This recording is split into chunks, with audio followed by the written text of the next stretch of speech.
હવે નજર કરીશું વિગતવાર સમાચાર પર। અમદાવાદના સુભાષ બ્રિજને લઈને મ્યુનિસિપલ કમિશનર બચાનિધિ પાનીએ અત્યંત મહત્વપૂર્ણ નિવેદન આપ્યું છે। બ્રિજના પિલરમાં તિરાડો જોવા મળતા બ્રિજ એક્સપર્ટ્સના નિરીક્ષણ બાદ તૈયાર થયેલા રિપોર્ટને પગલે હવે તંત્ર દ્વારા બ્રિજનું માત્ર રિપેરિંગ કરવાને બદલે તેને સંપૂર્ણપણે તોડી પાડી નવો બનાવવાનો નિર્ણય લેવામાં આવ્યો છે।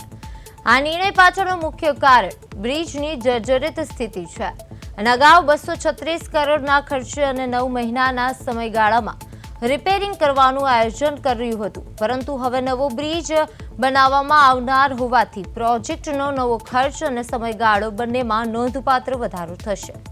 જૂના અને જોખમી બની ગયેલા આ બ્રિજને હટાવવાની અત્યાધુનિક બ્રિજ બનાવવાની તૈયારીઓ શરૂ કરી દેવામાં આવી છે। અમદાવાદ સુભાષ બ્રિજ સંપૂર્ણપણે તોડી પડાશે, જ્યારે પિલરમાં તિરાડો પડ્યા છે અને તંત્રનો મોટો નિર્ણય લેવામાં આવ્યો છે। બ્રિજ એક્સપર્ટ્સના રિપોર્ટ્સ બાદ તોડવાનો આદેશ કરવામાં આવ્યો છે અને રિપેરિંગને બદલે હવે નવો જ બ્રિજ બનાવવામાં આવશે।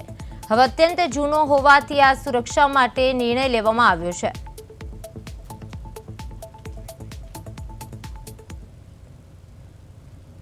અને આ તમામ એક્સપર્ટ્સના ઓપિનિયન સર્વસંમતિથી એવું છે કે જે જૂના પિયર્સ છે, જૂના જે સબસ્ટ્રક્ચર છે એને કમ્પ્લીટલી રિમૂવલ કરીને એના ઉપર બ્રિજ બનાવવામાં આવે તો લાંબા ગાળા માટે આ ખૂબ ઉત્તમ નિર્ણય હશે।